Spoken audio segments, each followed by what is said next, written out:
que vous êtes, vous contractez des dettes, vous ne savez pas l'avenir de demain. Et si le Seigneur vous rappelle ce soir, ces dettes tomberont sur la tête de vos enfants, alors que vos enfants bien-aimés dans le Seigneur, ils ont leur vie, ils ont les chemins qu'ils doivent suivre, bien-aimés dans le Seigneur. Les dettes nous font des esclaves, comme la Bible déclare. Cet enfant, cette femme bien-aimée, c'est une femme comme toi aussi, qui voudra, bien-aimé dans le Seigneur, que ses enfants, le fruit de ses entrailles, soient pris en esclavage, bien-aimé dans le Seigneur, qui deviennent des esclaves. Personne, je crois. Alors pourquoi nous avons toujours tendance de nous endetter pour satisfaire un besoin? Et lorsque cette pensée arrive, bien aimé, parfois nous allons voler. Et lorsque les créanciers débarquent au devant de la porte, ils peuvent faire n'importe quoi, bien aimé dans le Seigneur. Le débitaire, c'est la personne qui est partie contracter la dette. Et en ce moment, vous vivez vraiment sous le pouvoir du créancier. Parce que vous êtes maintenant limité. Vous ne pouvez rien faire. Le créancier a besoin de son argent. Alors restitue son argent, bien aimé dans le Seigneur. N'attendez pas que Dieu puisse vous rappeler ce soir ou demain matin et que cette charge tombe sur la tête de vos enfants. Les enfants sont des innocents. Les enfants sont des ignorants, bien aimés dans le Seigneur. Ils ont aussi besoin de tracer leur vie. Pourquoi nous chargeons les enfants à cause des dettes? Et la Bible déclare, bien aimés dans le Seigneur, dans le livre des Proverbes que nous avons lu, la Bible dit ceci: celui qui emprunte est esclave de celui qui prête. Donc, lorsque vous allez emprunter l'argent auprès d'un créancier, vous devenez automatiquement esclave.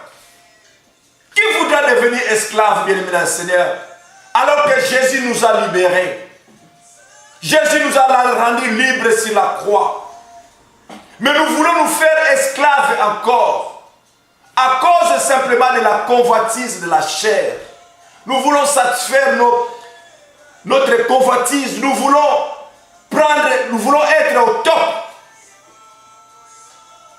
alors que les moyens sont limités. Qui voudra devenir esclave ce soir?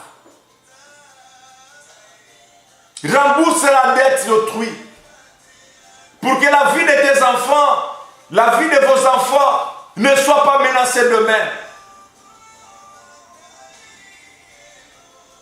Les créanciers voudraient venir prendre les enfants, les deux enfants, pour qu'ils puissent travailler dans les champs de manioc, pour qu'ils puissent aller travailler à la pêche, pour être à la merci de ces créanciers.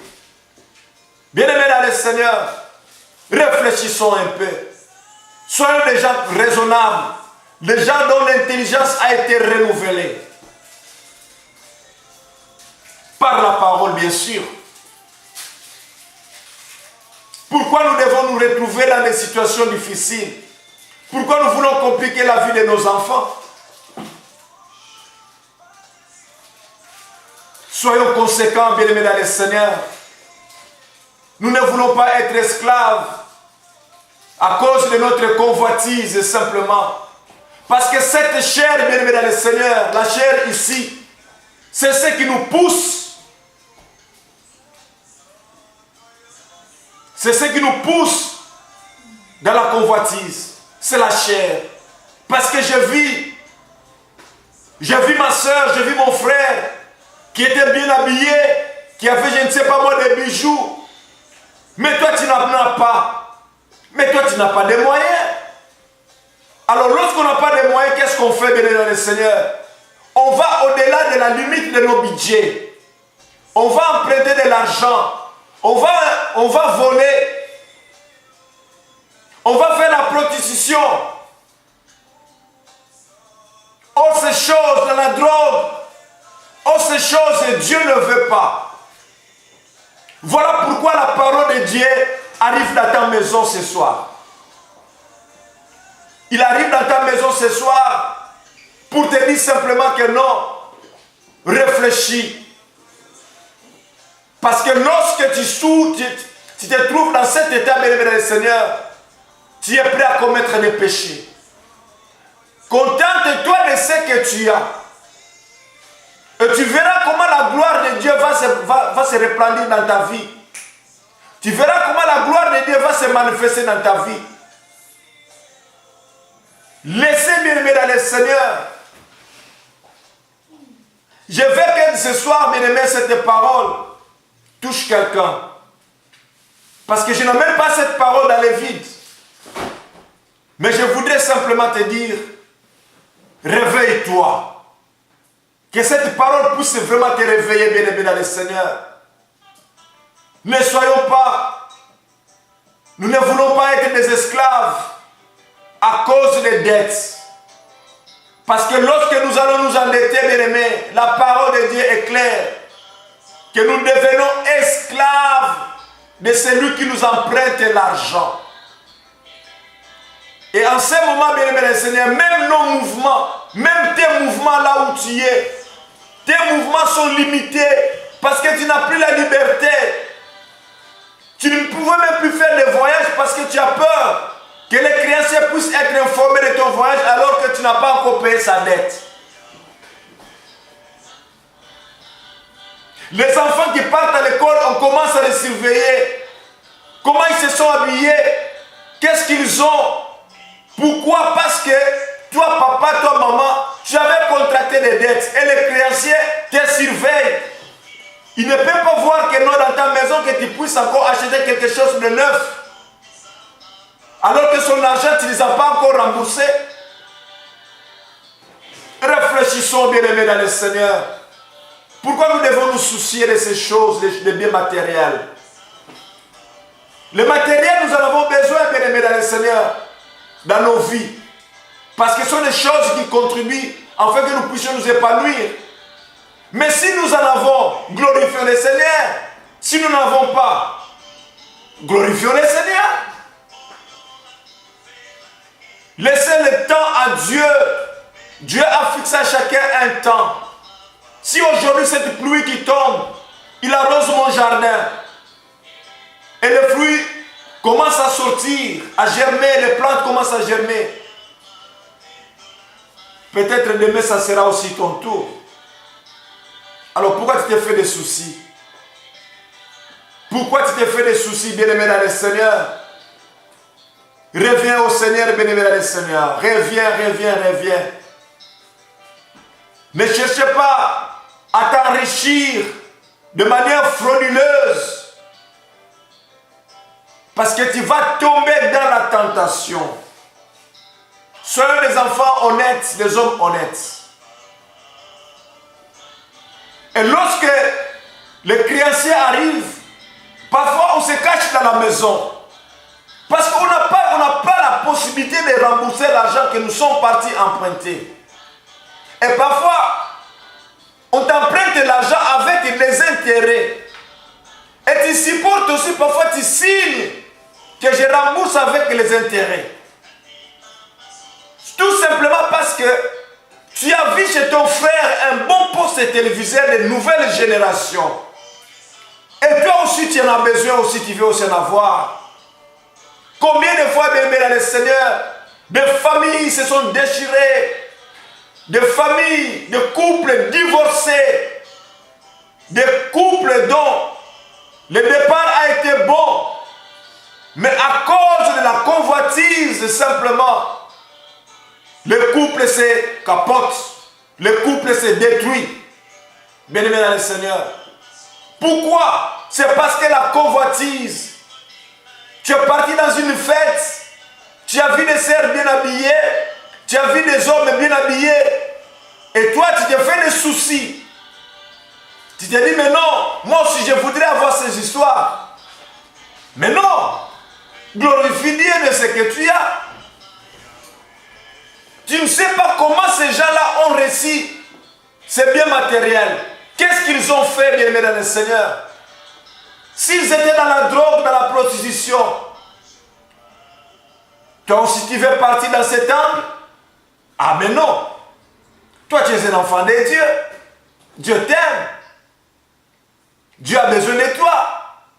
Alors réjouis-toi de ce que tu as. Laissez le temps à Dieu. Laissez Dieu agir au temps convenable. Dieu ne t'a pas oublié.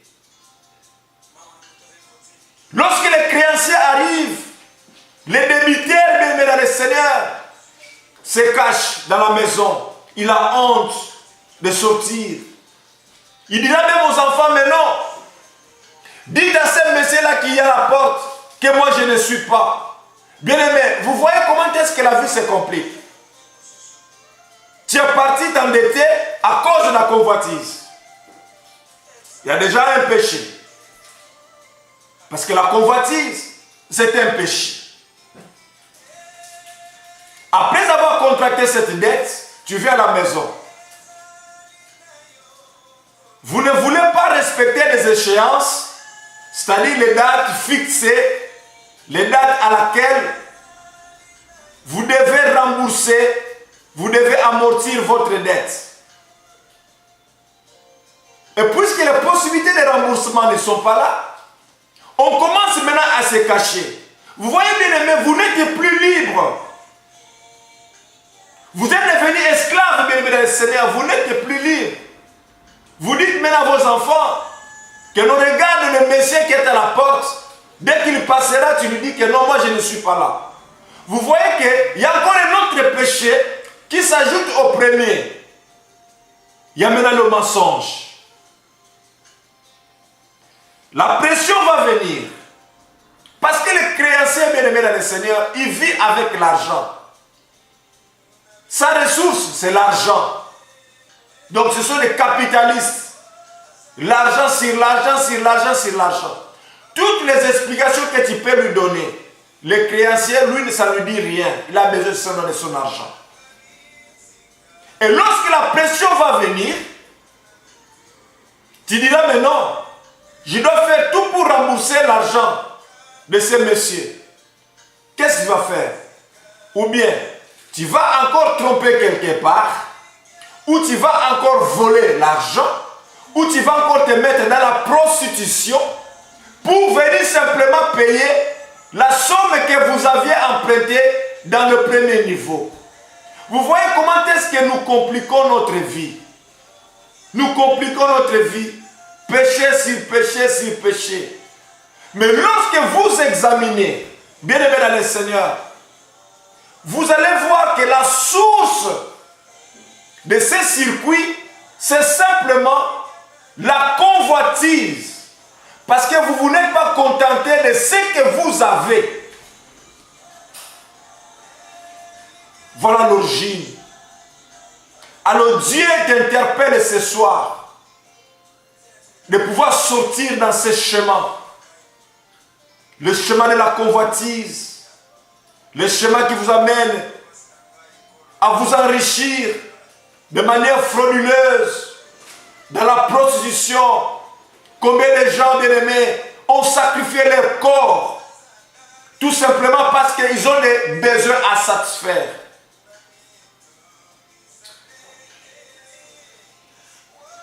Bien-aimés, soyons des gens conséquents. Soyons des gens dont l'intelligence a été renouvelée par la parole.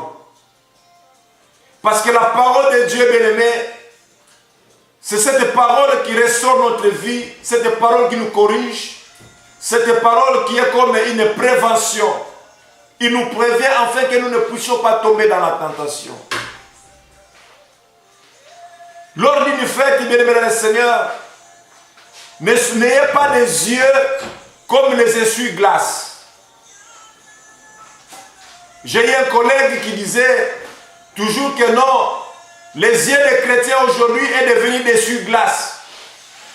Vous voyez, lorsque vous êtes dans la voiture, qu'il pleut, il y a les manches là qui fait comme ça, qui essuie votre paraprise. Ça, c'est les yeux des chrétiens d'aujourd'hui. Lorsqu'ils vont à la fête, ils regardent à gauche, ils regardent à droite, Il regarde au milieu, il regarde à gauche, il regarde à droite, il regarde au milieu. Pourquoi? Que cherchez-vous? Parce que vous êtes en train de pointer quel est l'habillement que l'autre a mis. Quelle est sa position sociale? Et lorsque tu arrives à la maison, tu veux en avoir. Alors que ta femme, ton mari, a des moyens qui sont limités. Et tu forces parfois ton mari à aller t'acheter des choses vraiment extraordinaires qui dépassent même sa poche, la capacité financière de la maison. Pour venir seulement satisfaire à ton besoin. Et si le renouvellement, l'intelligence de l'homme n'a pas été renouvelé, bien-aimé dans le Seigneur, il va aller voler à cause de toi. Voilà comment est-ce que la malédiction maintenant entre dans le foyer. Et c'est la destruction totale.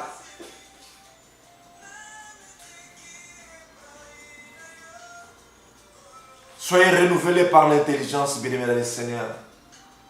Nous sommes des enfants de Dieu.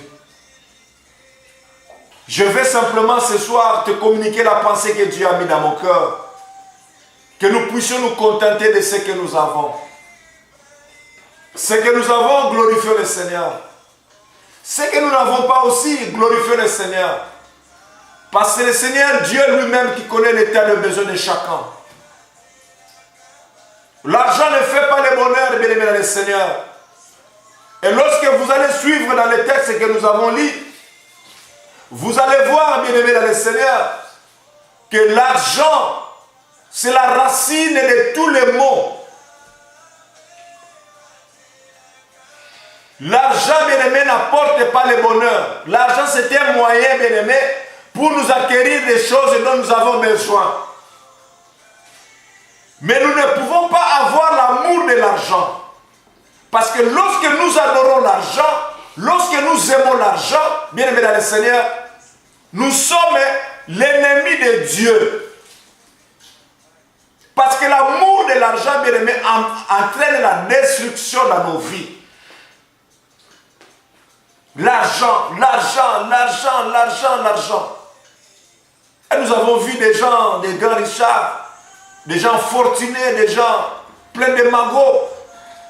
Mais au dernier jour, bien-aimé dans le Seigneur, ils n'emportent rien du tout. Alors réfléchissons. Le royaume des cieux, bien-aimé, ce n'est pas quelque chose qui viendra seulement comme ça. Il faut des sacrifices. Il faudrait un travail en chacun d'entre nous. Il faudrait travailler votre vie. Il faudrait travailler votre cœur, votre conscience. Il faut le travailler simplement. Parce que Dieu veut ton bonheur. Si cette parole arrive dans ta maison ce soir, c'est parce que Dieu veut te parler de quelque chose.